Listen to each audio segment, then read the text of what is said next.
So I think we are live. Okay. Good evening to all the members of team. Today's session. Today is the 15th weekly Tibeto-Burman lecture series, and our speaker is Dr. Prafulla Basumatary. He is a postdoctoral fellow from Guwahati University, and he's from the Department of Linguistics of the same university. Before he begins his talk on tem suffixes in Bodo, I'd like to give a brief introduction on our speaker. Dr. Prafulla Basumatary from Guwahati University and also PhD from the same university, and his topic during his PhD was the Bodo verb, a descriptive pedagogic study. And his current postdoc topic is initial literacy measures for Bodo learners, which is ongoing. He has received National Fellowship PhD, and he's right now currently availing postdoctoral. He's also, Dr. Basumatary is also winner of the 2016 Peter Lang Young Scholars Competition in Linguistics. Peter Lang published his PhD thesis with the title Verbal Semantics in a Tibeto-Burman Language, the Bodo verb, in its Contemporary Studies in Descriptive Language volume in 2017. Dr. Basumatary has participated and presented papers in both national and international conferences, workshops, and seminars. He also has several research and work experiences, which are working experience with the SIL International in their efforts to develop multilingual education for Buro, Rabha, Amri, Karbi, Singpho, and Adivasiya. Creation of the Guwahati University Linguistics Department Bodo Corpus, and indexation in CQP web with the help of Professor Andrew Hardy of Lancaster University, UK.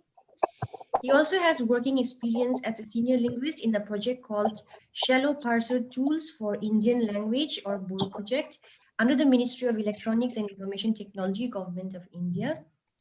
And he has also been a collaborator and contributor of the Bodo language resources for archive in the UNT, that is University of North Texas Library, Digital Library, USA.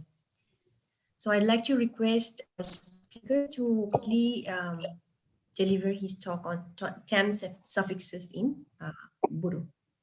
Yeah. Thank you, Dr. Monali, for this introduction, and good evening to each and everyone. The topic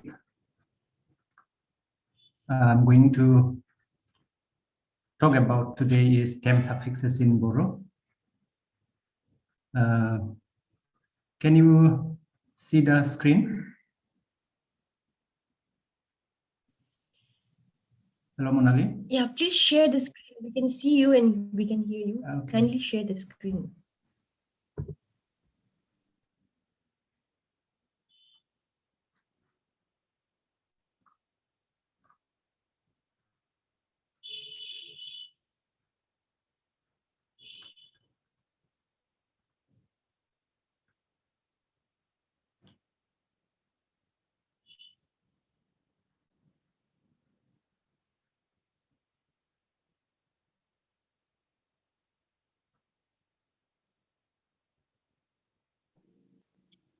Yes, visible. Okay. Prafulla, please click on the PPT. The PPT. Yes, that one. Okay. Okay. Please make it full screen. Right. Yes. Right. Thank you. So the topic I'm going to talk about today is the tem suffixes in Bodo. So first of all, let me talk about what different tem suffixes are there.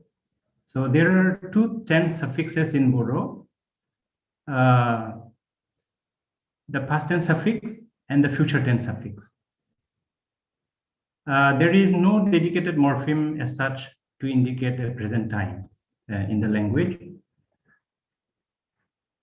So we can find only two tense suffixes, the past tense suffix and the future tense suffix. And these two morphemes are man and gun. Past tense suffix is man and the future tense suffix is gun.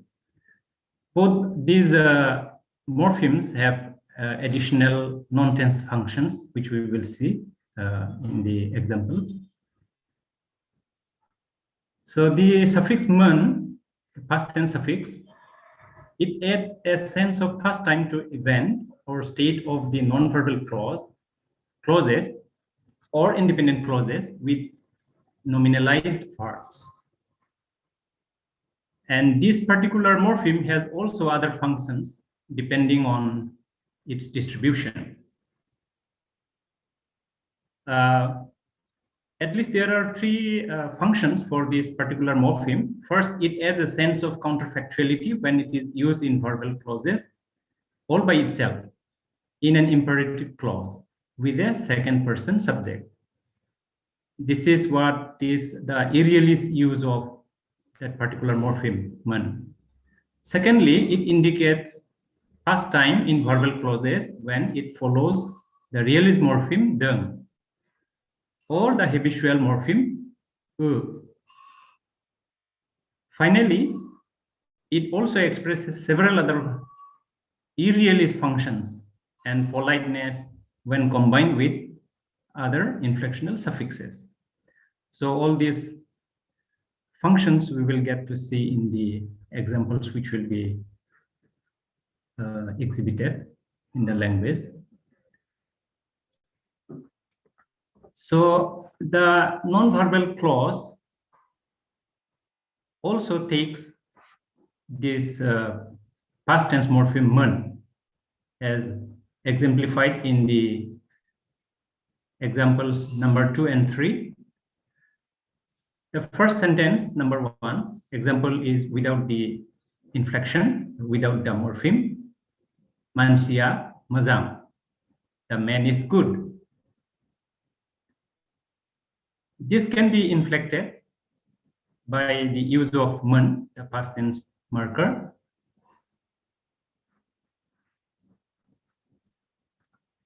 Mansia mazang man. And in number 3, beer zibu man. So in number 2, mazang is good, adjective. And number 3, example, zibo is snake. So in number 2 and 3, we see that they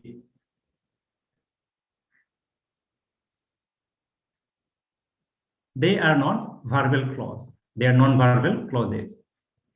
But still, they take the past tense marker, man.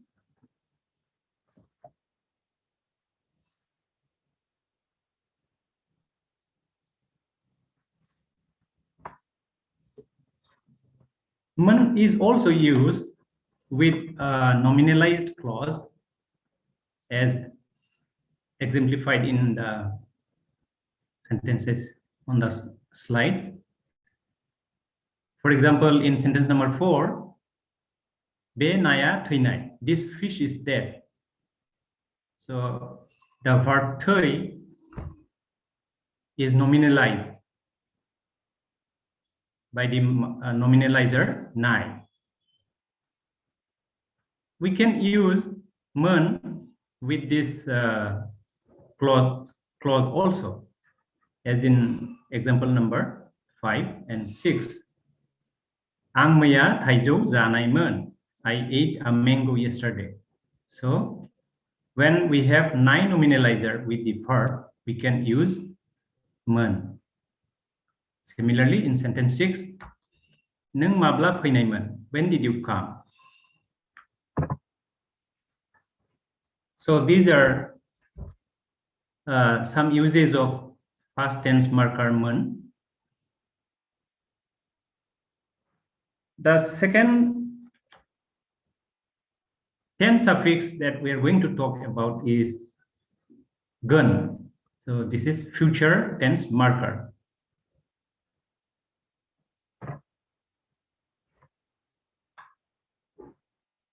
Future tense marker is directly attached to the verb stem and it functions as a future tense marker and is used to express future events and to also to make predictions. For example, in sentence number ang thanggen, I will go. Sentence number 8, gaban okha hagen, it will rain tomorrow.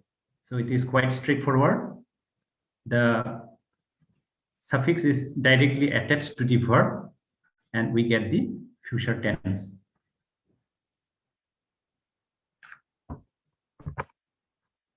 Gun also takes a case marker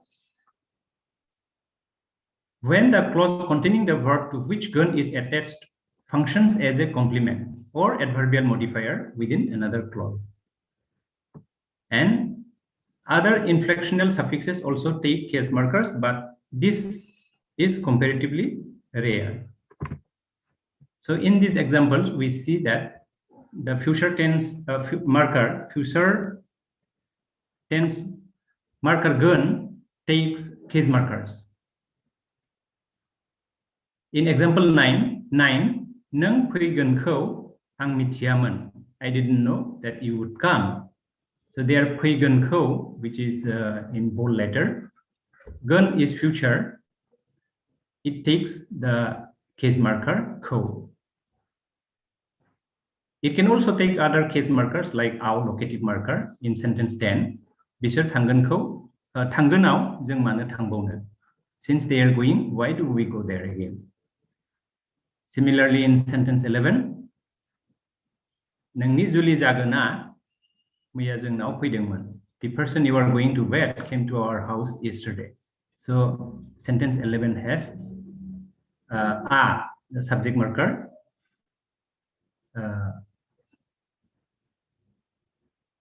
immediately after the morpheme gun. So the case markers, any case marker can attach to the morpheme gun.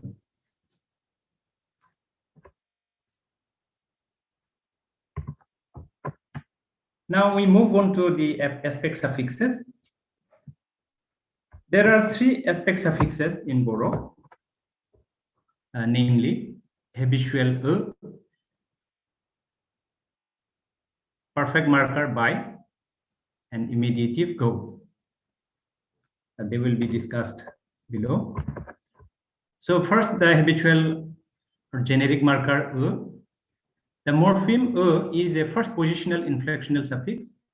There is no other inflectional or temp suffix can precede it. Morphologically and semantically, it is the least mark of the inflectional suffixes. The morpheme denotes a generic or habitual event. How things are in general, how they work in general in the discourse world of the interlocutors. This morpheme is used to express universal truths, known habits, established conventions, schedules, and so on. We get to see some examples. Let's take. So for example, sentence 12, Mansia thöyo, human beings die. Similarly, 13 and 14, where we have the habitual marker with the verb. In sentence 13, lire at the end, right? Habitual. 14, khuliye, opens. So these are habitual use.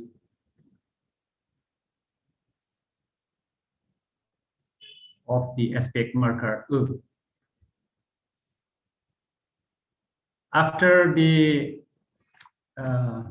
habitual or generic marker, we have the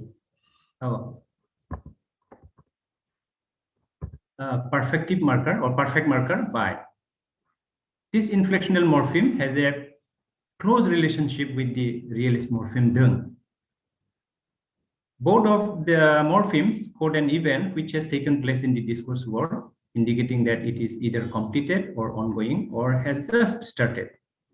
In addition, the morpheme by has a sense of present relevance. This we will get to see in the examples. So, ang bijabkho phojobbai. I have finished reading or writing the book. Ang bijakko dasa phojobdong. So I finished writing the book. So there is no big difference in these two sentences, but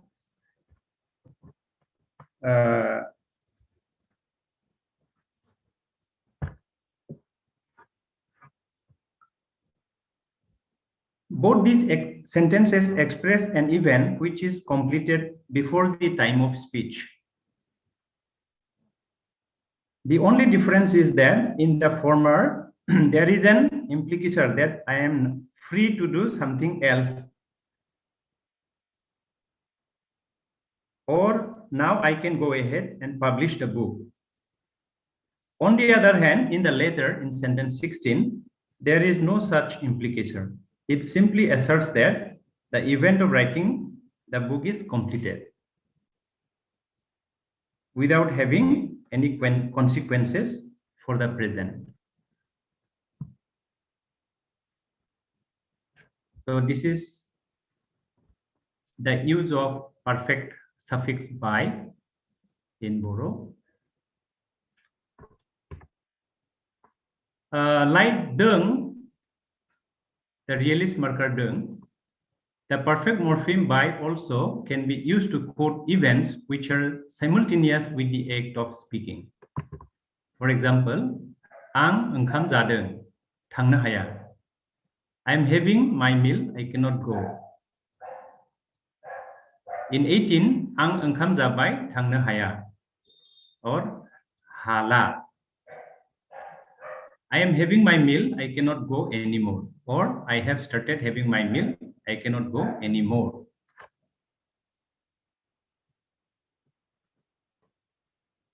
In both examples, the act of eating has been given as an excuse for not going somewhere.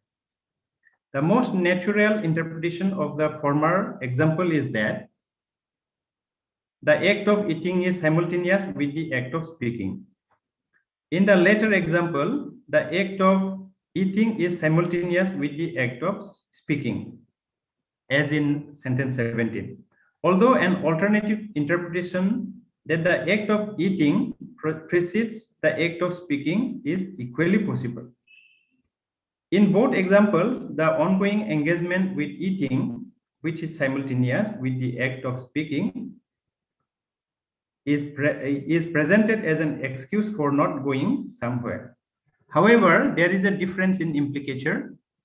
In the latter example, there is a sense that the speaker had the intention to go to the directed location, whereas in the former example, there is no such sense. In other words, it is not obvious in the former example whether the speaker would have gone to the directed place if he were not having a meal. So, there is a slight difference in these two examples. We move on to the third aspect marker, immediative, which is marked by the suffix go. This suffix has the sense of immediacy and indicates that something is going to happen immediately or imminently. For example, Bifuigo is coming.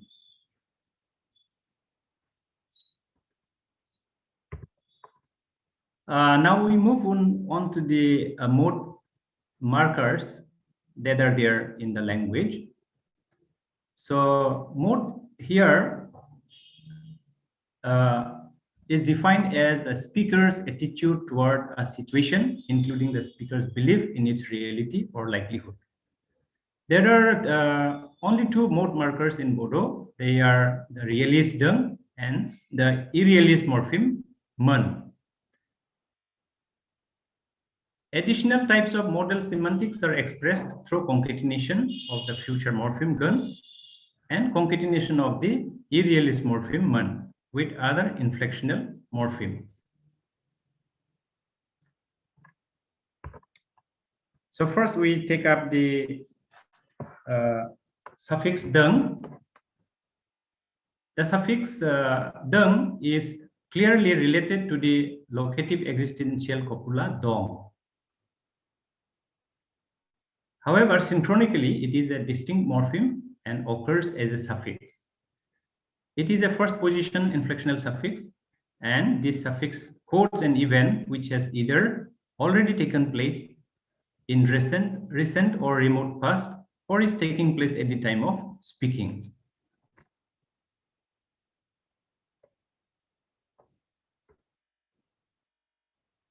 Let's look at the example. Gotwa gabdeng. The child is crying. It looks like this sentence is a continuous tense, continuous aspect, but if we look at the examples that will follow, we understand that, we will get to know that it is not. This sentence is ambiguous with respect to time and its internal temporal state. That is whether the action is ongoing or over. So we will look at other examples, then it will be clear. Sentence 21 is Gotwa gabdeng kaikher dophui. The child is crying, come and feed her milk. And sentence number 22, Gotwa gabdeng maya busy sunayaw. The child cried when the injection was given yesterday. So even if the activity or action has already taken place earlier or in the recent past, this particular suffix can be used. As in 22 sentence, the child cried when the injection was given yesterday. The action took place yesterday, but still we can use the suffix dung. That's why this particular morpheme is, we have treated this as realist marker instead of continuous or any other function.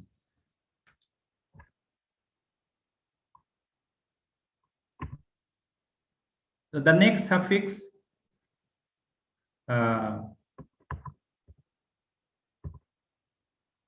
within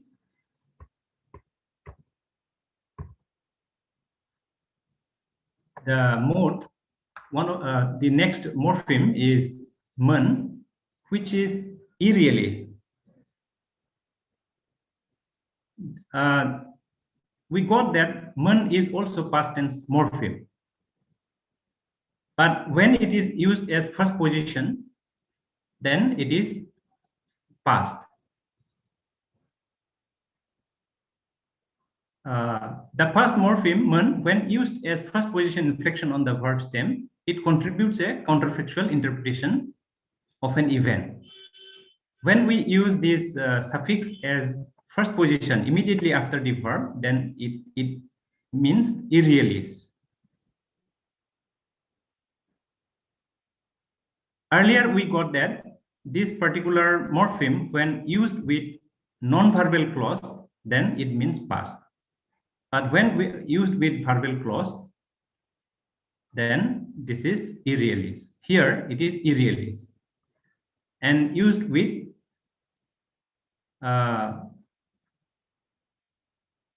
mostly with second person. For example, nang phuiman. You should have come, but you didn't.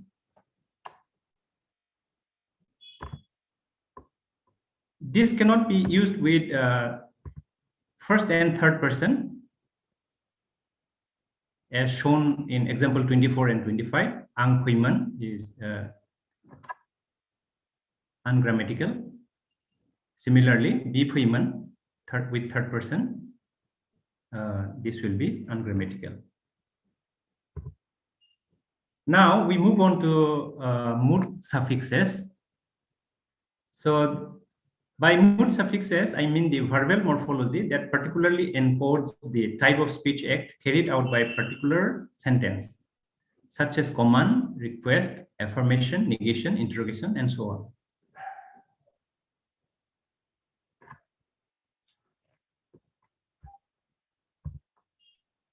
First of all, let me take up the affirmative marker,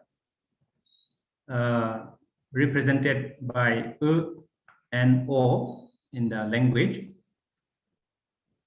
Some dialect may differ. That's why there are two markers shown, and O. Bi noao dong, or it can be dongo also. Some dialect use some dialect use O. So she is at home.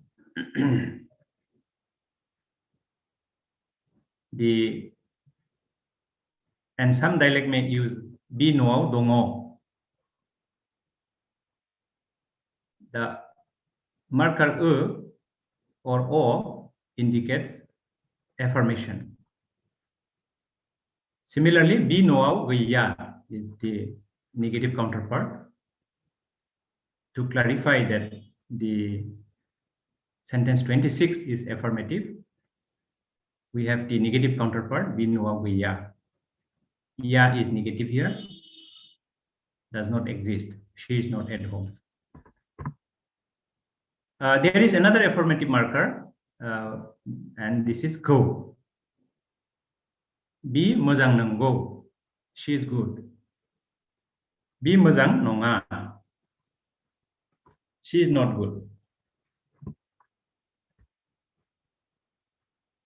Here also we have the affirmative and negative counterpart, where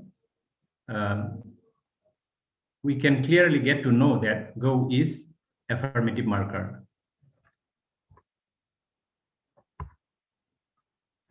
Now we move on to the negative formatives, how we make negation in the language.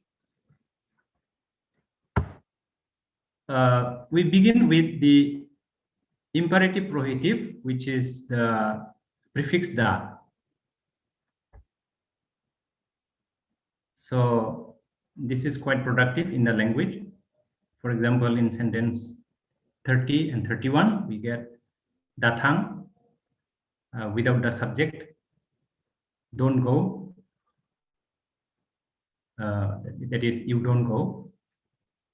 So without the subject also, this is grammatical.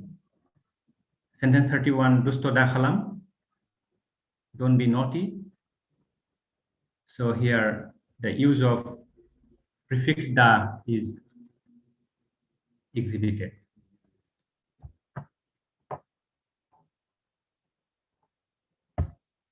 The next negative suffix is a, which is a simple negation. Ang explode hanga. So simple negation is marked by the first position inflectional suffix a or ya or wa or nga, depending on the verbal ending. There is vowel harmony.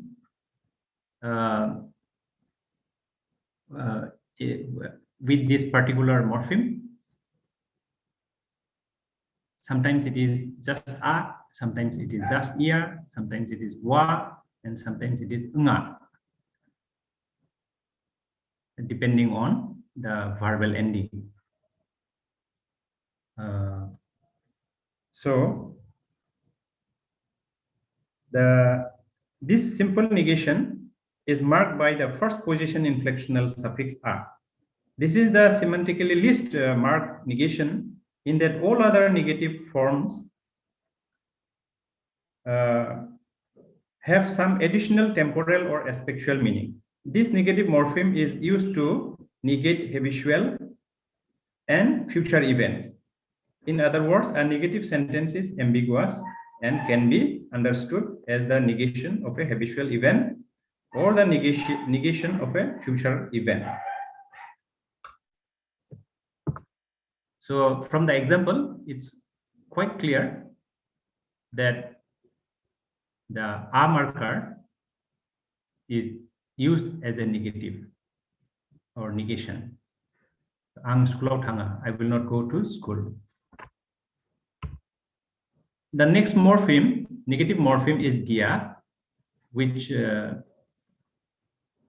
indicates past negative, but this is not common in all the varieties of the language. This particular morpheme I have heard in Kamrupia dialect. So it means not anymore, Bitangdia. So he didn't go anymore. The next morpheme, negative morpheme, is Akhoi, which indicates realist, perfect negative. For example, in 34, Ang Angkam Zayakhoi, I haven't eaten rice yet.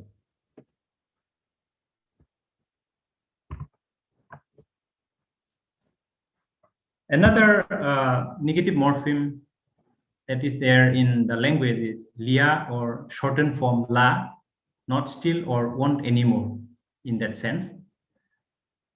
For example, in 35, ang thang lia, I am not going to go anymore. And 36, dia da zobranung lia, now he is not sick anymore. So not anymore or won't anymore is indicated by the negative morpheme lia or la. The next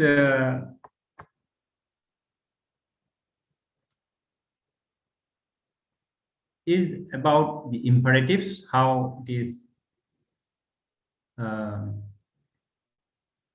done in the language, or what are the morphemes that indicate imperatives in the language. A basic imperative sentence is Boro. In Boro, consists of an unmarked verbal stem. However, there are several imperative forms in Bodo that either add an additional shade of meaning or is specific to the person of the subject or has to do with politeness. It will be clear from the examples that we will see now. So there are the second person imperatives, de, lai, and nai. These morphemes are used with mostly with the second person and in imperative sense. However, this form has an additional entailment that there is a change of some sort in the discourse world, which according to the speaker's judgment would allow the addressee to carry out the command, as we will get to see in the examples. 37 and 38, nung thang. So imperative is just the bare verb, thang, but we can also add the suffix de here. So nung thang de, you go now.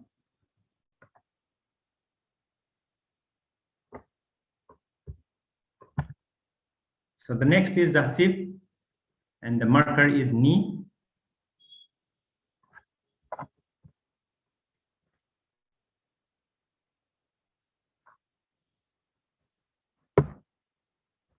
This morpheme ni occurs with first person subjects to indicate intention or volunteering to do a task.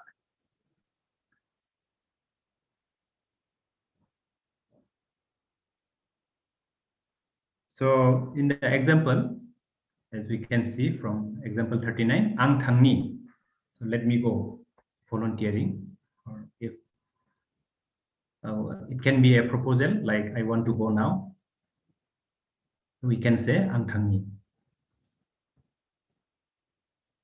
Then there is the jasif dini or deni, depending on the dialect. Some dialects use dini and some dialects use deni. So sentence number 40, ang thang deni. I am going to leave now. So there are two jasif forms in Boro. Then the next is optative thung. We can use the same morpheme to code a command and a wish. When it quotes a wish, this morpheme can occur with subjects in any person. So bi hatayau thangthang. So it's like a command. Let him go to the market. And when it quotes a wish, this morpheme can occur with subjects of any person. Here we'll see optative thang in third person and first person.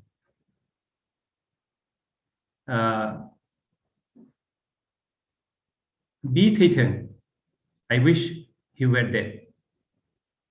And 43, Zeng der hathang, I wish we were victorious.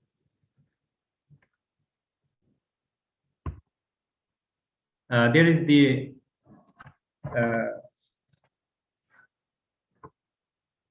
suffix go, although we have also got go in other earlier, but they are homophonous, and in this use, or yeah, in the first position, this particular morpheme is desiderative. So in sentence 44, ang jago, I would eat. So it expresses desire. So it has the sense of want to, wish, desire in the language. The next suffix we are going to talk about is change of state, is soi. In this morpheme denotes that an event did not take place which with any regularity previously, but now it does. This particular morpheme occur directly suffixed to the verb stem, though it may also be preceded by other stem affixes. So in this example, Bidana Tabayusei. Nowadays he walks. Any activity that earlier did not happen but now happens, or an activity that used to take place earlier but does not take place now, in that kind of activity or situation, this particular morpheme soi is used. There are the interrogative markers in the language. A few common ones are discussed here. Although there are several interrogative morphemes, and they are used in yes-no questions, such as na, nama, da, se, etc. They are also part of verbal morphology. In these examples, we'll see at the end the question markers or interrogative markers. Lauduma thangana, will laudum go? Nang beko jayune, do you eat this? And beman sinama, is this a person? So nama, ne, na, these are interrogative markers in Boro.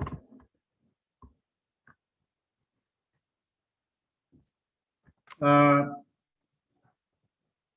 are other non-core verbal morphology as well in the language, such as dubitative, quotative, and fricative, which we will talk briefly.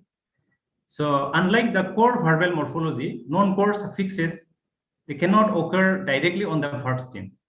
These morphemes require an inflected verb form. So in this sense, they are not inflectional morphemes since they do not turn a bare stem into a usable predicator in a predication. I'm going to treat them under the heading of non-core verbal morphology since they occur typically on the verb. So the examples will make it clear. So dubitative is dang. This morpheme expresses doubt, probability, or uncertainty and follows other stem suffixes. They do not directly attach to the verb. So as in 49, bisher thangbai dang. Probably they have left. The other, there is the second example. We find dang on the non-verbal predicates as well.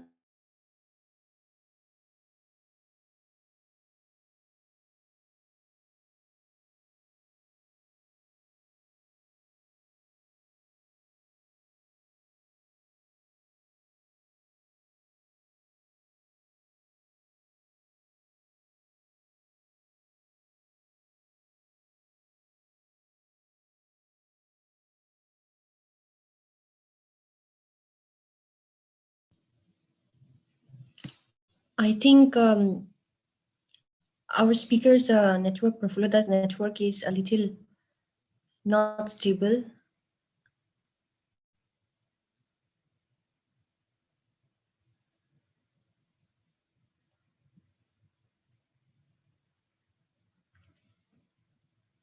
Prafulla, can you please share your screen once again? Please unmute yourself. Okay.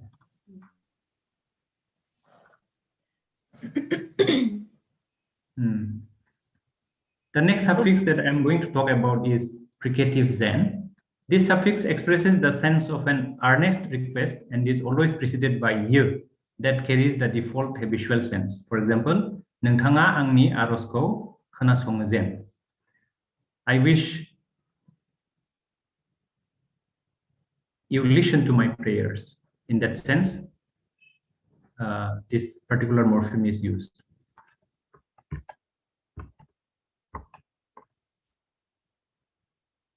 Now I'm going to talk about the concatenation of all these TAM suffixes.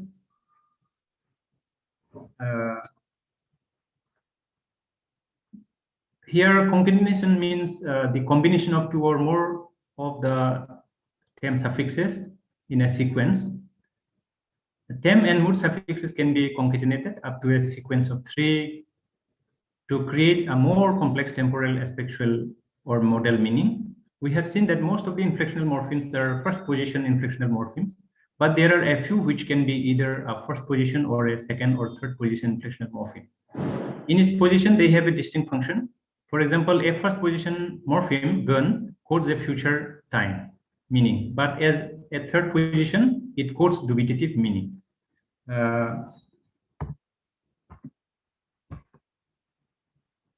This is the relative position of the inflectional affixes in Boro. Second from the left is the slot for stem, and the far left is the prohibitive. And on the right from stem, first position, second position, third position, and fourth position. In the first position, we have the TAM and mood markers. In the list form, these suffixes have been shown. So we get to see mun, the past marker on non-verbal predicate, gun future, go immediate, and many other inflectional morphemes in the first position. Similarly, in the second position, we get to see past marker and change of state. These two markers are most of the time take the second position, and in the third position we have the counterfactual and dubitative and polite markers such as mun and gun, and in the fourth position we have the non-core verb morphology dang, ne, and jen, dubitative, quotative, and fricative. So these are the relative position of the inflectional morphemes that we have talked so far.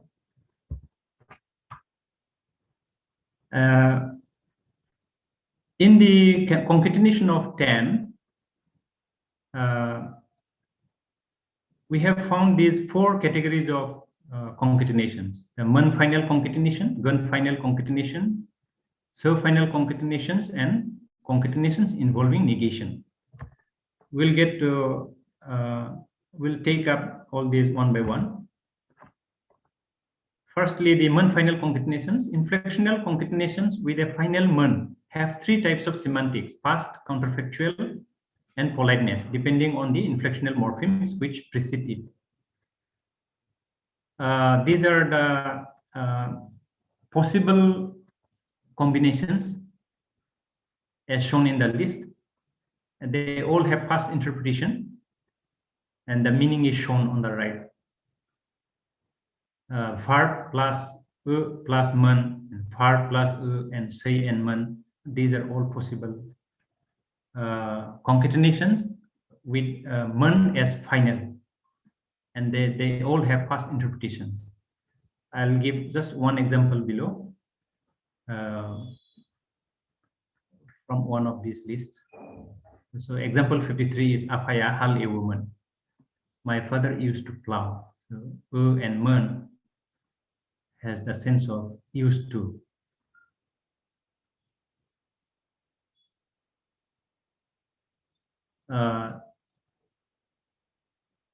This counterfactual interpretation, again, man at the end or the final position, but it has counterfactual interpretation. So there are three constructions or combinations. They all have counterfactual meanings. So one example is, Nang bung naiba, ang thangguman. If you had informed me, I would also have gone. So it's counterfactual interpretation of the combination with man at the final position. Man again has the politeness interpretation when used at the end, as shown in these three examples. One example is taken here.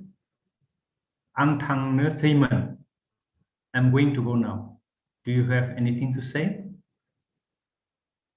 The next is gun final concatenations. Gun final concatenations express dubitative meanings of various sorts. The meanings of the concatenations are transparently compositional. The non-final members of the concatenation retain their meanings, and the final gun adds the sense of doubt to the entire proposition. For example,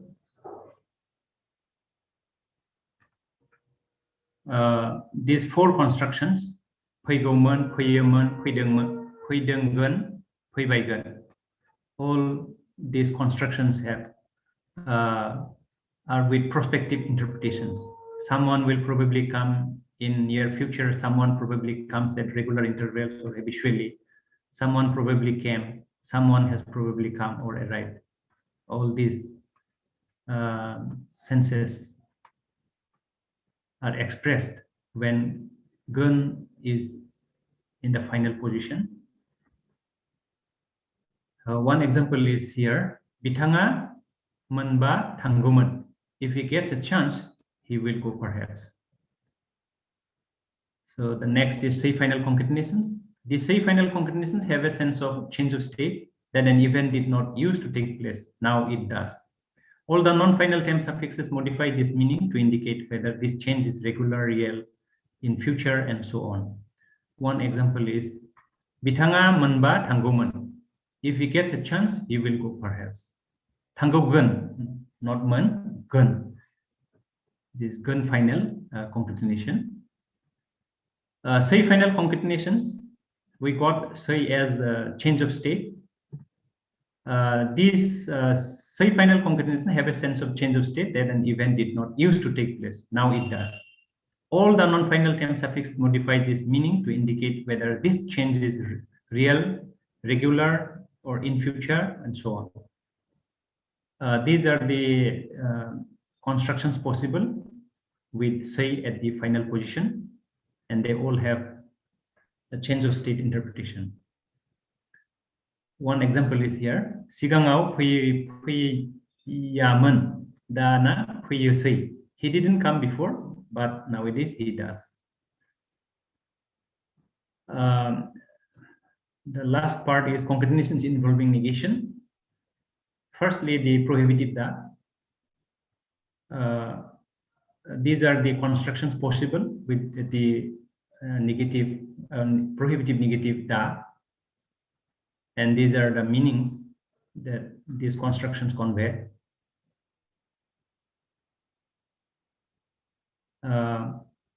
Here we will see that mostly they indicate wish.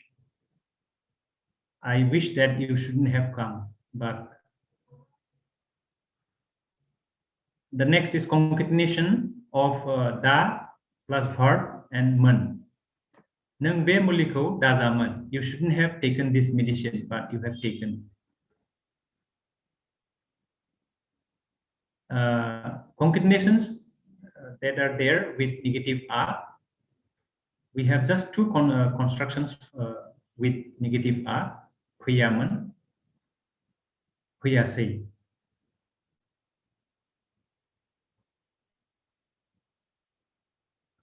concatenations of ya and men. Ang agla bedor zayaman. I didn't used to eat meat before. The next concatenation is with akhai, not yet in that sense. And there are two constructions, kuyakhiman, kuyakhisei. Hadn't happened yet and didn't happen as expected. For example, bisher meeting out kuyakhiman. They didn't come to the meeting. Concatenations with lia or the short form la, not still, won't anymore. There are two constructions.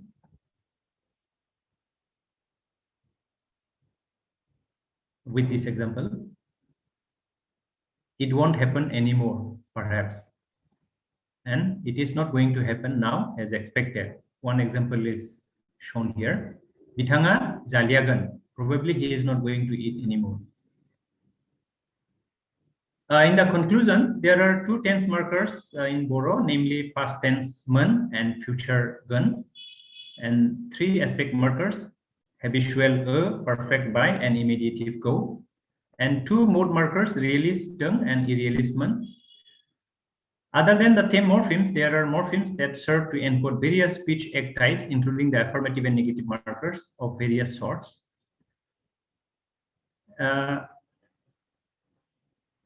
Besides, there are several semantically more specific negative morphemes, namely past negation marker, dia, perfect or realist negation marker, akhai, and future negation marker, lia or la. There are also a variety of imperative markers, such as second person imperative de, lai, and nai, and zasifs that we have discussed, ni, and dini or deni, and optative thung. Within the non-core verbal morphology, there are the dubitative, the quotative, and the fricative morphemes, and they occur on the outer core of the verb stem and have discourse level functions. That's all from my side. Thank you so much.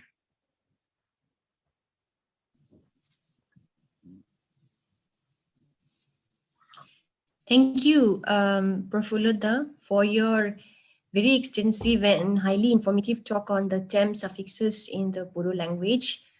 The room is open for discussion now, and I'm sure there'll be pretty lot questions from the participants, and suggestions are also welcome. So Sure. you may unmute yourselves and ask questions, or you can drop questions in the chat box.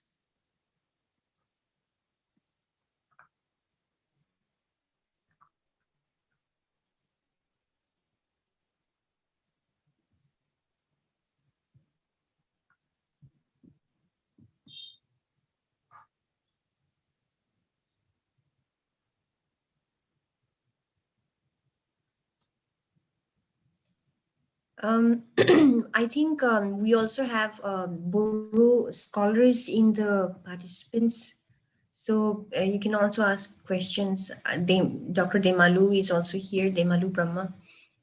If you have any questions or suggestion to provide. Yes, yes, most welcome. Thank you, Prafulla, for the presentation. Okay. I just had one small query with regard to your affirmative marker. Right. So this affirmative marker,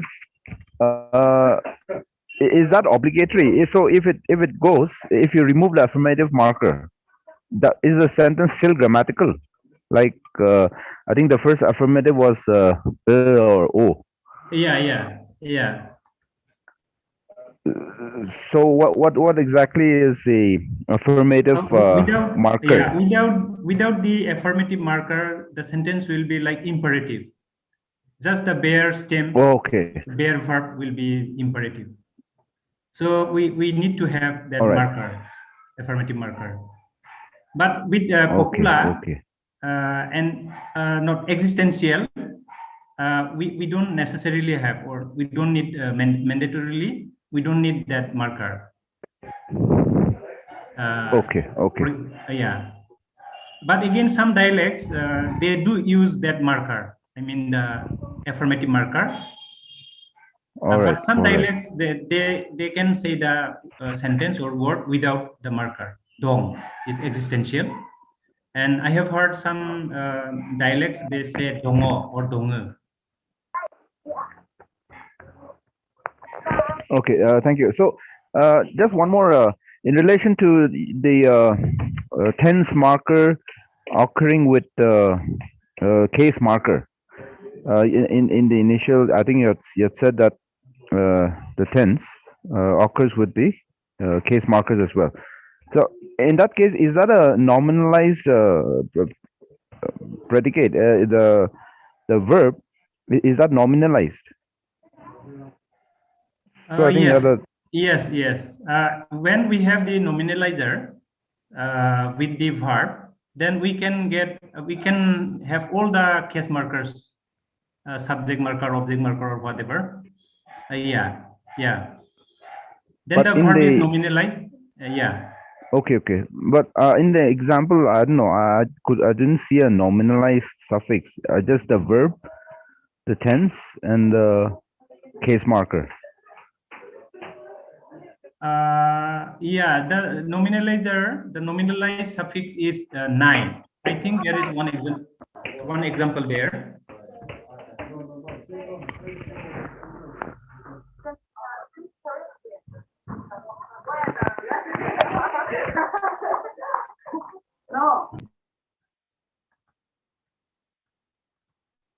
Um,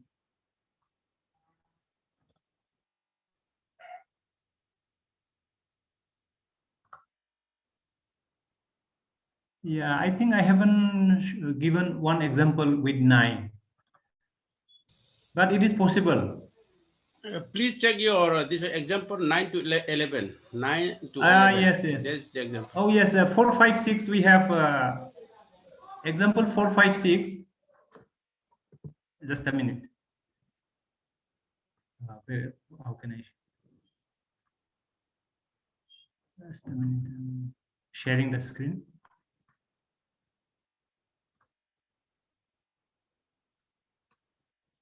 Oh. Can you see my screen? Yes. Okay, 4, 5, 6 example. Just a minute.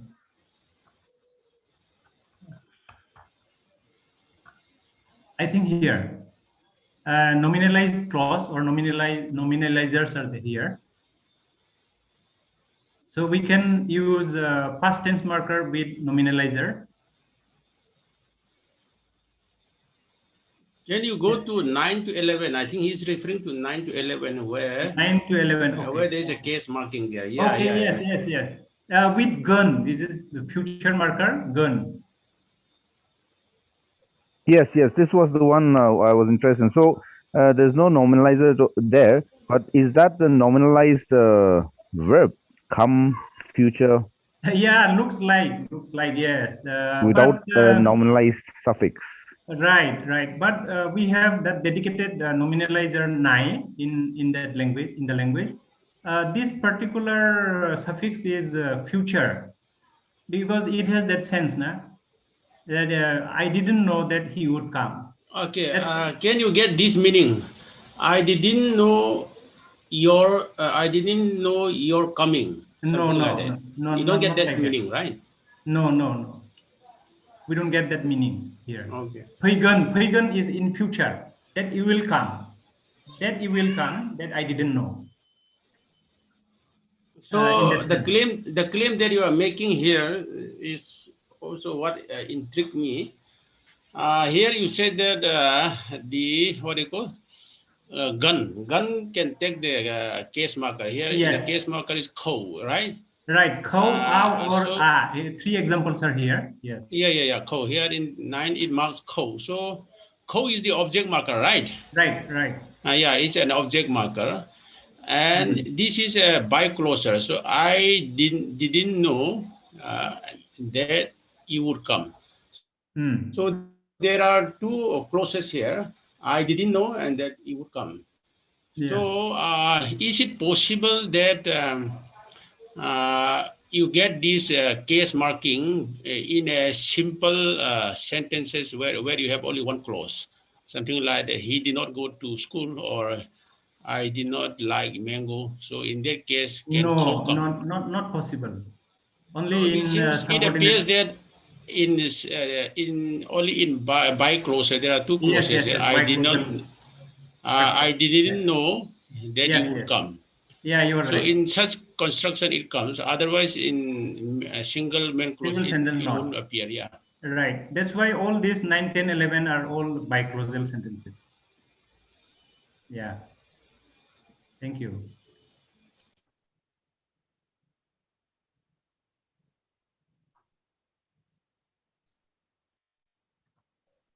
Continue if Hatemsu has more to ask.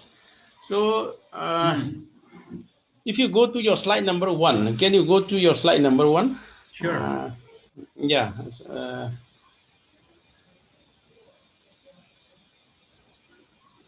Okay. In your slide number 1, here you talk about. You said these are non-verbal clauses, right? Example 1, 2, 3. Have you? My internet is weak. Can you Yes, take yes, us yes. to Yes, slide yes. number 1? Yeah, Non-verbal yeah, yeah, clauses. yeah. Right, right. Yeah, these are non-verbal Yeah, yeah, clauses. yeah. But here, this also is taking the non-verbal clauses, because these are purely adjectival clause where you have good and something like Yeah, that. These are yeah. good, and this Good and is snake. what you call. Snake. Okay, okay. That there was a snake. Yeah, yeah. So, in terms of what you call inflectional marking, these non-verbal clauses, do they take the same inflection like man and other as the verbal clauses? No, not. I No, don't think they take other inflectional morphemes other no. than this. The question that I'm asking you is whether these non-verbal clauses, the suffixes which occurs with non-verbal clauses, can also come with verbal clauses. Yes, of course, they can. Mm. Yeah, yeah. So in that case, there is no need to distinguish between verbal and non-verbal, because adjectives behave like verbs in that it is capable of taking all the inflection that a verb can take. So the distinction of non-verbal verbal may not it may not be necessary in that case. It's my opinion. Yeah. I think because other inflectional morphemes do not occur like this particular one. That's why. Okay. Okay. Okay. And another intriguing thing that interesting thing is that I can't remember. So something like gun, gong, they occur in different types of what construction, right? Some occur with some kind. Then it can show these what you call homophonous suffixes that you Yes, talk yes, yes. about. There are a lot If of homophonous suffixes. Right, you're if right. a tabular form is made about their usage occurrences, then the things would have become a bit clearer. But because our memory is so short, we could not recapture what is being said in the earlier presentation. Then you move on to the next presentation. So if there is Yeah, a tabular kind of what you call presentation where these homophonous forms are occur, in what context do they occur, and whether they are mutually exchangeable or they are restricted. So to one particular kind of construction. So that would also help us to understand about these yeah, homophonous yeah, yeah. suffixes. You are right. Thank Yeah, you. there Thank you. are several of them which are homophonous, but depending on the position, their meaning changes. Sometimes changes and sometimes they retain. So this is what I have talked in these slides. So the most important thing is the positions, their positions. Depending on the position, their meanings are slightly changing. So they have semantic pragmatic meanings. And especially the non-core suffixes, they are mostly pragmatic. But then, because they are always only used with the verbs, that's why they have been discussed or taken into consideration in this discussion.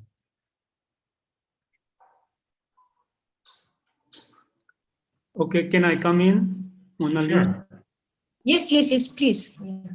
Okay, which I'm here. Just for my benefit in relation to Bodo, can you turn to example number 12, 13 somewhere? Yeah. Sure. So here the is the habitual marker, Yeah. as you call it. Right. Right. What I would like to know is, if you look at 13, she writes books. What if I say, what if you write like this in Bodo? She wrote a book yesterday. Will still be this remaining along with the man? No, the suffix will change to dengmen. Ang maya bijab lirdengmen. I wrote a book yesterday. Okay. Dengmen. So deng and men, we need two morphemes, both the morphemes deng and men, not just one. Okay. To mean the past time or past tense. Okay, so in any case, the habitual marker will not come if it's past tense. Right, it will not come. Okay. Yeah. Thank you. So in that case, if you say she or he is a writer, she is a writer. So will the habitual marker occur?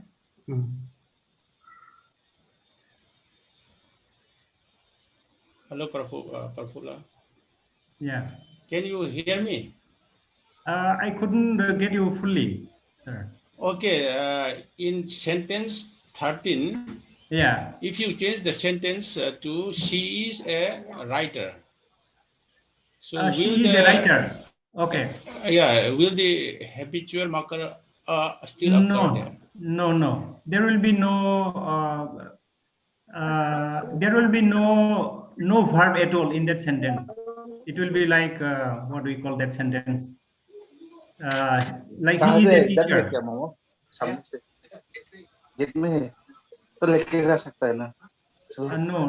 habitual marker there also. Okay. Yeah. No, somebody is talking. Samir Debarma, you please mute your Yeah, I have muted him. Okay. So, in what sense is 13 a habitual marker, a habitual activity? Like the writing is her profession? Yes, profession. Or what his business or whatever. I mean, the person does that work, and that's his business or profession. Yes, you are right. Okay. Yeah. Thank you, Dr. Wicham and Dr. Pautang Hokip and Dr. Tim Su for your questions. And I think Mr. Razul Karim Fakir wanted to ask a question. I think he's from Bangladesh. So you may ask your question if you are still online and you're here. Or I think he has left.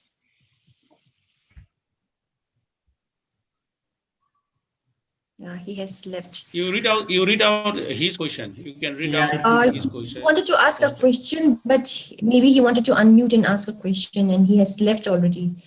So there's no question in the chat box. Okay. Are there any more questions in that case from the other participants also? Yes, I want to continue with Dr. Pautang's sir's query that regarding that habitual thing and the past thing. And the habitual thing, she writes a book. she eats food. I eat food. In that case also, is there or not? She is good. There is no habitual or generic marker. No, I eat food. I eat food. Yeah. There is, yes. In I eat food, there is yes. Zayu.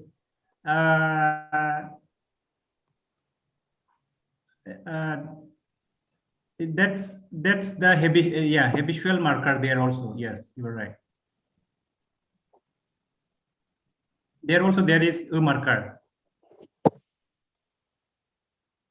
Hello.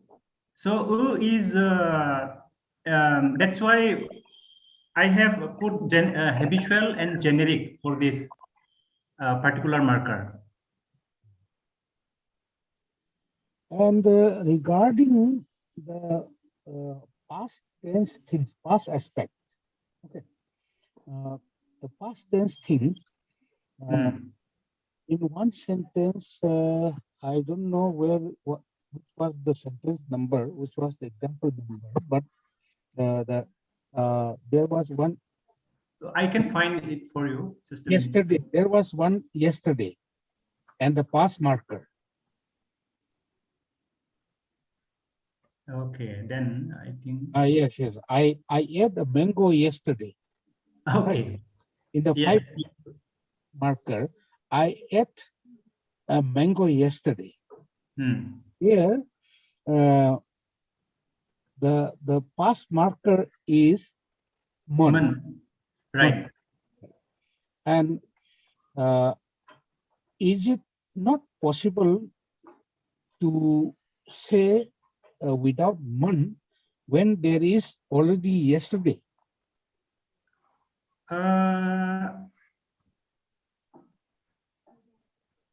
You see number 4.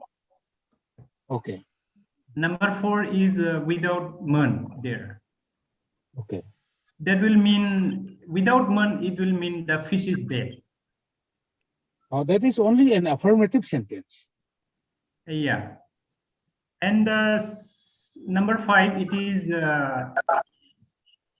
here I have shown the past marker man that it can also be used with nominalizer 9, and it will mean the past tense or past marker.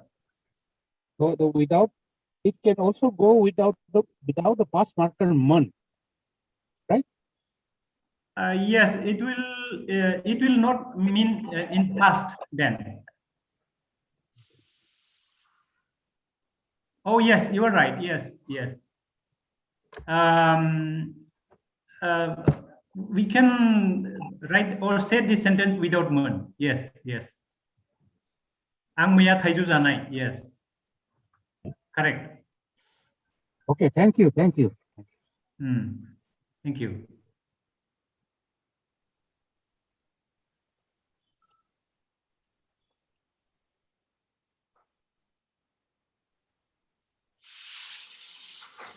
Thank you, Uncle Musil. Are there any more questions from the participants?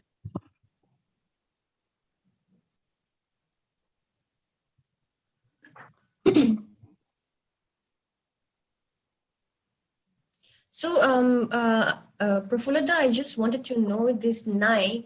Does it also have a verbal function?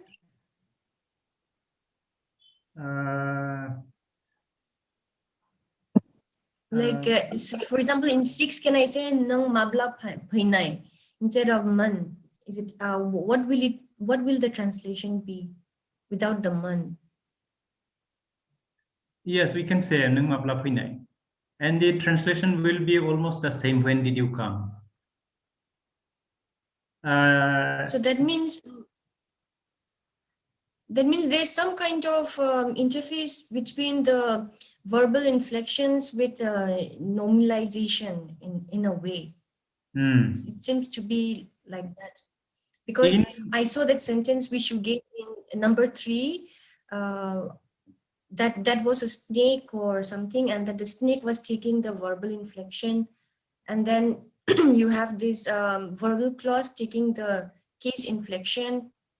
So it looks like sometimes it is nominal and sometimes it is verbal. So yeah, in it's very interesting. one of the dialects that is spoken in Nepal, when West Bengal, they use nai in future sense.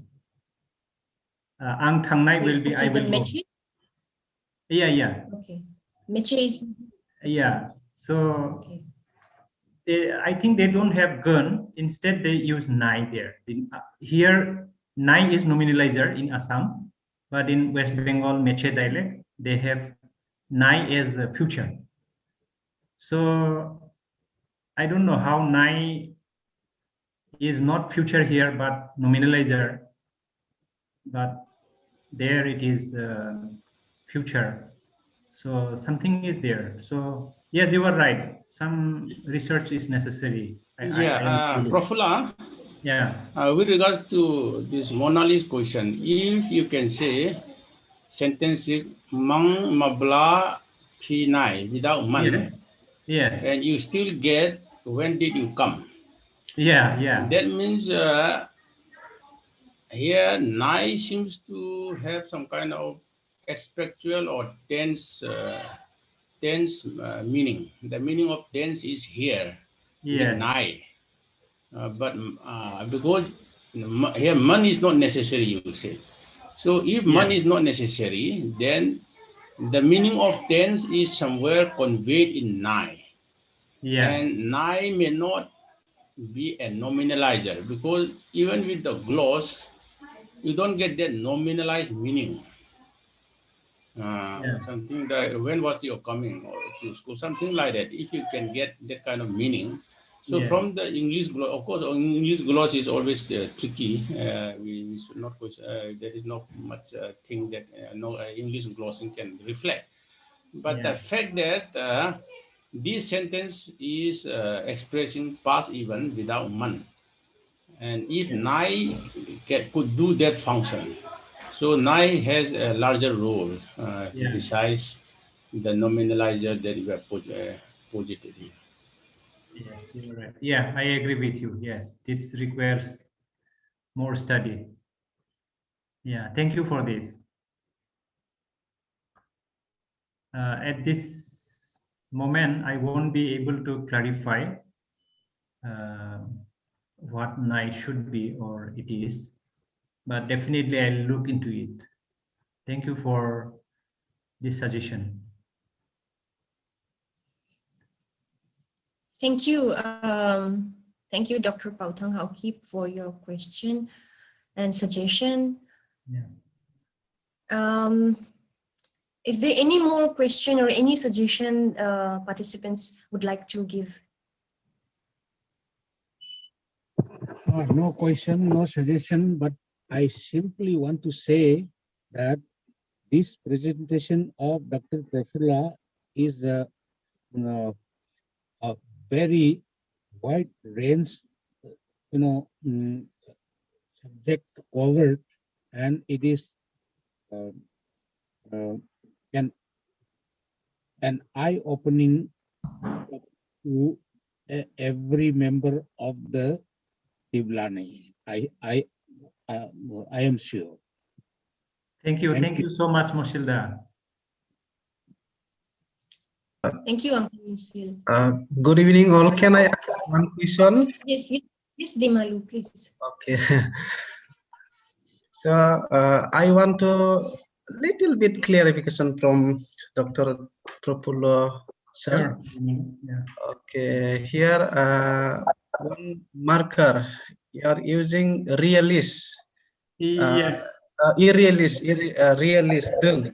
Yeah. Right. About them. Actually, in our Boro sentence, it's sometimes it's occur as a perfect, sometimes continuous, sometimes realist. Exactly what it is, please. Yes, we have a good discussion with Scott Delancey on this particular morpheme. Okay. And because this particular morpheme can be used with past also, and some present also, not future, but past and present, isn't it? That's why the best gloss or meaning that that particular morpheme carry is realist, because the factually it is true. If an activity, for example, if I go to Kokrajhar 1 week ago, and if my daughter has to reply to someone that where is your father gone, although I have left for Kokrajhar 1 week before, she can say that Aphaya Kokrajharaw thangdeng. Yeah, Aphaya Kokrajharaw thangdeng. Not necessarily that same day, but already I have left 2-3 days ago. That is why Scott Delancey suggested that this kind of activity and the particular morpheme that carry that sense is realist. It's the best way to say it, realist. Yeah. Then if it is realist, then it's mood, not aspect. Yeah, mood. According to, I have followed the pain definition. Is mood we have reserved for slightly different function. The mode we have this realist and irrealist. Okay, but mood, we have this speech act like interrogative, affirmative, negative, all those speech act functions. I have categorized all those markers in mood, and this realist and irrealist under mode, following Payne's definition. Okay, thank you. And one more thing, I think you forgot one morpheme. It is used as a continuous in Bodo. I'm giving one example. That means I'm going to school. That is ang sekolah tanggasina dong. Yes, that gasina, and that gasina is a aspects or some kind of marker. Aspect marker, but then this is I haven't taken that morpheme into account here because but also just I want to know. Yeah, you are right. That is an aspect marker, continuous aspect, because that is syntactic. That's why. Thangasina dong, we have to say thangasina dong. Here comes two morphemes, separate morphemes. Similarly, thangbai dong or thangasina dong in two different dialects. Because they are syntactic, so I haven't taken into account here. But you are right. This is an aspectual marker, continuous aspect. Okay, thank you.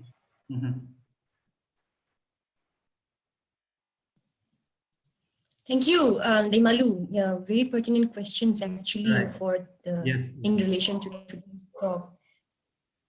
I think there was this Kumar Singh who unmuted himself. Maybe he had a question. So you can ask your question now and you can unmute. Kumar Singh. I think this Inder Kumar, if I am not mistaken. I'm Inder Kumar. I'm from Tripura University. I'm Inder Kumar Singh. Just I want to know whether the... Can you please increase your volume? Like I can hear you, but it's very low, the volume. Yeah. Now it's better. Am I audible? Yeah, I can hear you little. Very low. Please increase. Yeah, it's full. From my side, it's full.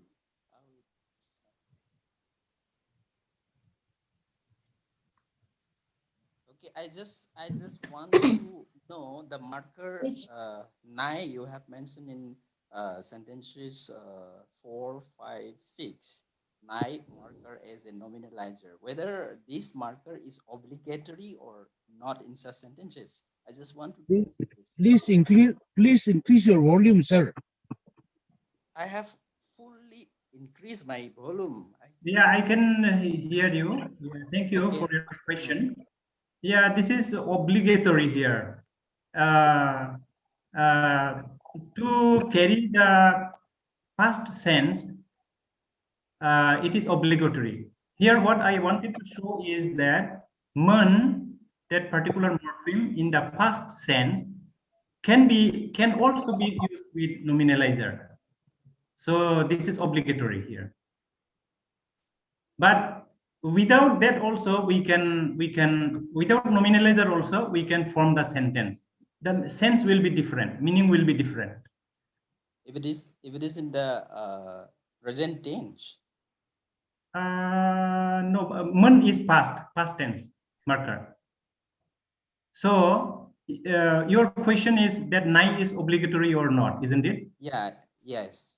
Yeah, it is not obligatory, but the sense will be different. We can say zaman. Zaman, it will be irrealist. Okay. You could have eaten. Why did you not eat in that sense? So counterfactual.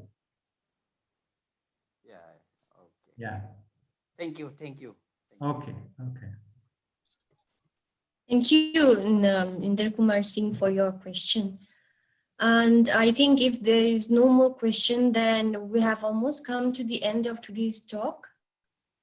I'd like to thank our speaker, Prafulla, for his very extensive talk on the term suffixes in Boro. His talk has kind of given us a view, a kind of bird's eye view on how much work is required more to work extensively on this semantic syntactic aspect of TEM in the Bodo language and also dialectally, because Prafulla has mentioned that in Meche, if Nai is future in Meche, in the Meche dialect and in the Assam dialects of Bodo or Bodo dialects of Assam, it is basically in terms of past time. So there is so much of work required, even if a Bodo language has been highly documented, there's still so much of research required. And I'm very thankful on behalf of Tiblanai to Dr. Prafulla Basumatary for highlighting and showing us all these important issues that need to be researched and re-researched. I also would like to thank all the participants who have been highly active and asked questions and been a part of today's discussion, and also to other participants also who have been throughout this whole session. My thank you to all the participants and to our speaker once again. And this is the end of the session. So good night to all. Thank you. Yeah. Thank you all the participants, and thank you, Dr. Monali. It's a pleasure to give this talk in front of all. Thank you so much. Thank you, Prafulla, and thank you to all. Thank you. Thank you, Prafulla. Thank you. Thank you, Moshilda. Thank you, sir. And Oh, thank you, sir, to Good night, Fautang. Daimalu, long time no Thank you, see. sir. After a long time, I met you today. Thank you, Samir. Do join us regularly.